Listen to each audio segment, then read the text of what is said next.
Hola, mi nombre es Francisco Sen. Quiero darte la bienvenida a una nueva charla acerca de la importancia de la congruencia personal. La congruencia, o lo que denominamos congruencia, que muchas veces la utilizamos tanto coloquial como profesionalmente sin saber muy bien lo que representa o significa, es uno de los elementos más importantes de la comunicación y de la imagen que nosotros queremos dar hacia los demás y, por supuesto, de la imagen que nos damos de nosotros mismos a nosotros mismos, nuestra autoimagen. Por ello, quiero dedicar esta charla a hablar de la importancia de ser congruentes, de la congruencia personal. Por supuesto, empezando por una definición clara y precisa de lo que significa congruencia. Así que muchas gracias por escucharme y bienvenido a la importancia de la congruencia personal. Stephen Covey escribió: el liderazgo personal no consiste en una sola experiencia. No empieza y termina con la redacción de un enunciado de la misión personal. Se trata más bien de un proceso que consiste en mantener en mente la propia visión y los propios valores, y en organizar la vida para que sea congruente con las cosas más importantes. Congruencia.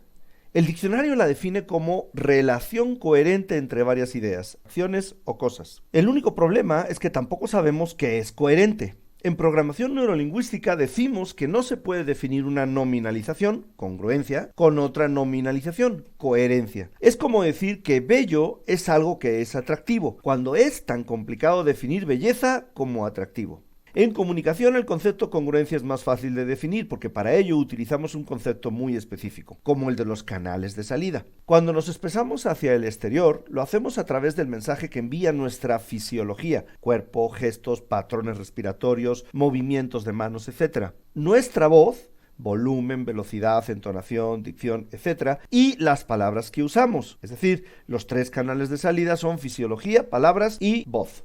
Se dice que somos congruentes en la comunicación cuando los tres canales que acabo de mencionar, los tres canales de salida, envían el mismo mensaje, y se dice que eres incongruente cuando los canales se contradicen entre sí. Si no queda claro todavía, piense en decir que no mientras mueve su cabeza de arriba hacia abajo repetida y continuamente. ¿Conseguí transmitirle ahora lo que es incongruencia comunicacional? Este mismo tipo de incongruencia fisiológica se usa en el detector de mentiras, aunque, desde luego, existen personas tan hábiles que lo pueden engañar al decir mentiras despiadadas mientras el famoso detector los muestra como santas palomas de convento. Existe otro tipo de congruencia social.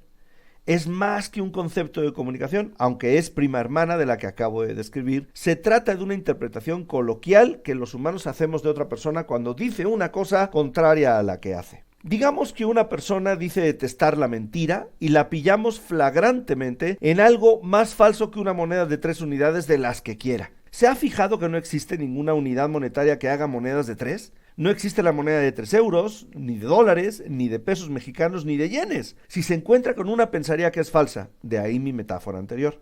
Pues bien, decimos entonces que esa persona es incongruente, porque critica algo que muestra como parte de su conducta. Lo critica y al mismo tiempo lo hace. Sin embargo, en algún momento de nuestra vida, la crítica a algo en concreto nos puede granjear simpatías de personas que piensan igual. Por eso criticamos eso en concreto, para hacerles creer a los demás que pensamos como ellos. Sin embargo, al cabo de los años, eso mismo que criticábamos lo terminaremos convirtiendo en nuestra tumba personal. Los políticos son muy susceptibles de cometer este pecado, sobre todo desde que existe Twitter. Un ejemplo: un político español autodenominado comunista, antisistema y ante lo que él denominaba la casta, que eran supuestamente unos pocos españoles muy poderosos que según él controlaban el país y lo mantenían subyugado, terminó cayendo final y profundamente en el pozo de los que con tanta ansia criticó por años. Este hombre, además, se autodefinía como una persona corriente que representaba a las clases populares españolas, las cuales se encontraban indignadas con la corrupción existente en las clases políticas de en ese momento. Todo un currante, o sea, un trabajador,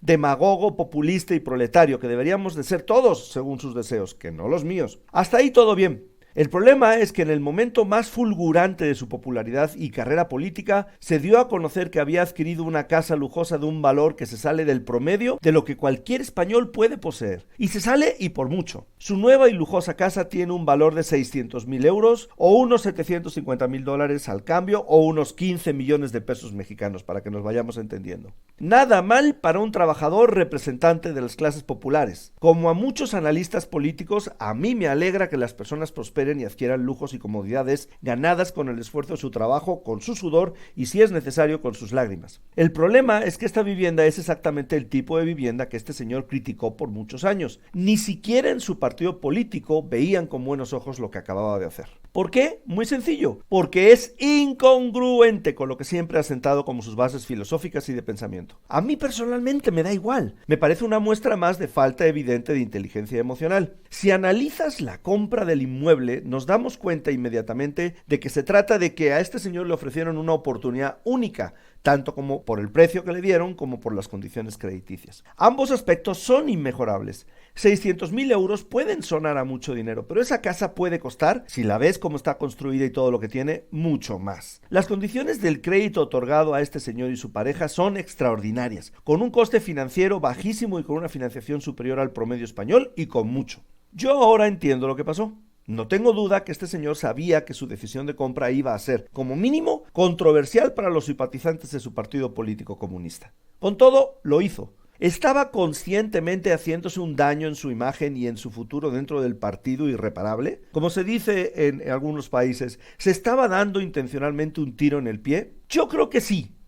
Lo que pasa es que ante una oportunidad única, no pudo controlar el impulso. El control del impulso es una habilidad propia de las personas que dominan la autorregulación, la segunda característica personal de la inteligencia emocional. Grandes personalidades han sucumbido ante la incapacidad de controlar el impulso y han malogrado de manera irremediable sus carreras profesionales y personales. Personas de poder que repentinamente encontraron muy sencillo robar grandes cantidades de dinero y cayeron en ello. Una vez descubierto su latrocinio, cayeron a su vez en el infierno del desprestigio definitivo. Con el sexo existen casos también muy conocidos. Por supuesto, las drogas y la comida en exceso también forman parte del universo de los que no saben autorregularse. Existen muchos ejemplos de incongruencia o incoherencia en la sociedad actual. Muchos de ellos pasan delante de nuestras narices y no nos damos cuenta, pero lo son. Una web, portal de empleo, española, por cierto, envía a sus suscriptores anuncios para que compren lotería, lo que es todo un mensaje de esperanza para los desesperados buscadores de empleo. O te toca la lotería o no sales de donde estás, porque el empleo no lo vas a encontrar. Una empresa madrileña anuncia en sus vehículos de transporte el lema "Lo esperamos con las puertas abiertas", al lado de una gran foto de unas puertas totalmente cerradas. Tengo la foto, desde luego no la voy a publicar, pero me llamó mucho la atención. En fin, ahí están los ejemplos de incoherencia o incongruencia.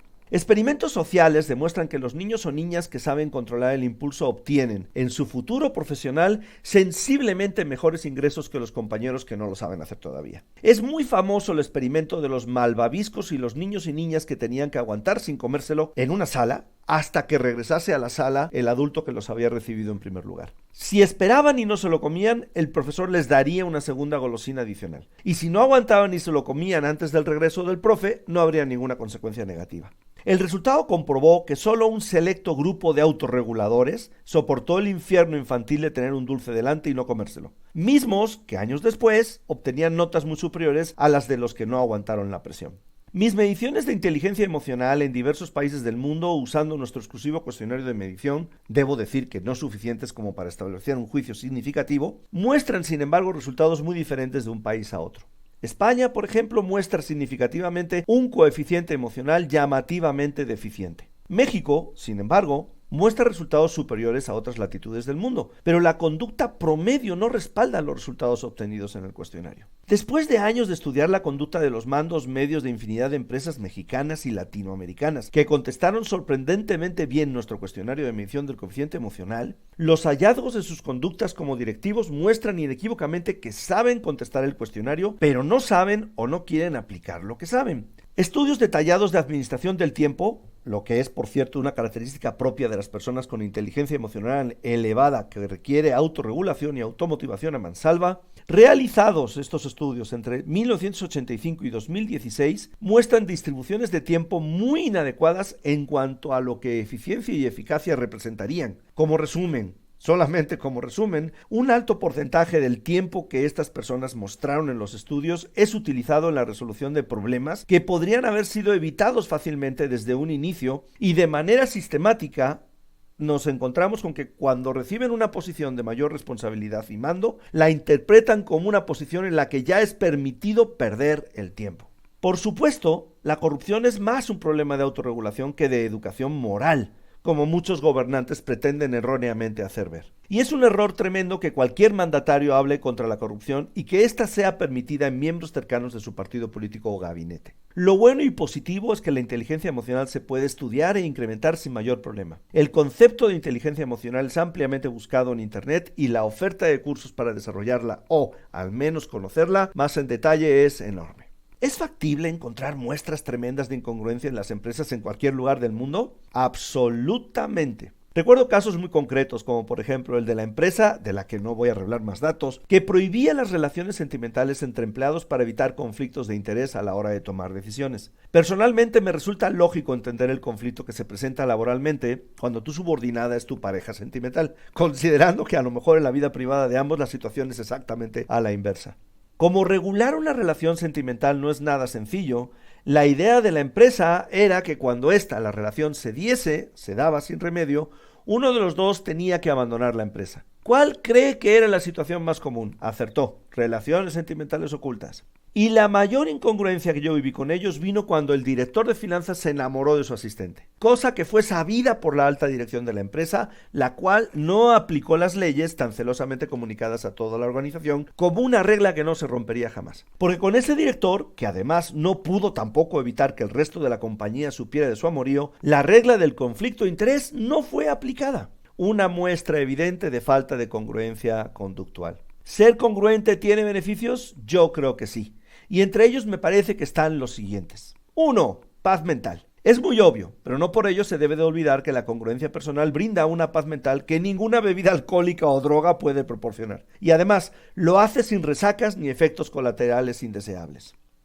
2. Logro de objetivos personales. Solo cuando la conducta es congruente con aquello que deseamos es posible conseguirlo. No le voy a dar más vueltas porque este es un camino recto y no tiene desviación ni curvas. 3. Dinero. Además de que la congruencia nos permite lograr aquello que nos proponemos con mucha más facilidad, en el mundo de los negocios no hay nada que los clientes castiguen más que la falta de congruencia entre lo que ofrecemos como solución y lo que realmente terminamos dando. Un análisis detallado de las empresas más exitosas del mundo nos muestra que, lejos de no tener errores, han tomado decisiones equivocadas en innumerables ocasiones, pero han sido tan congruentes en dar lo ofrecido que sus errores han sido perdonados.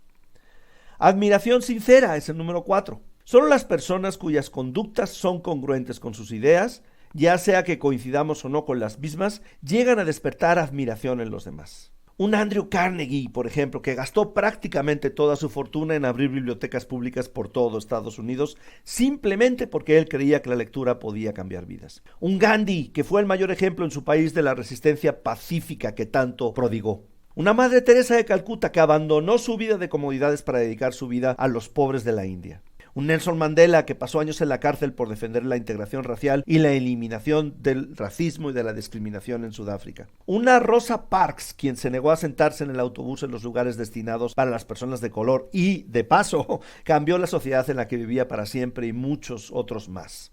Número 5. Liderazgo. Adicionalmente a la admiración que la congruencia despierta en los demás, es que es también imposible hacer que los demás nos sigan en el intento de lograr construir una visión de futuro compartida, ya sea en una empresa o en un país. Lograr que las personas trabajen en equipo se convierte en una auténtica utopía en ausencia de un líder congruente. De manera inevitable, las empresas incongruentes internamente están destinadas a la extinción, sin importar si lo que hacen es valioso o no para la sociedad.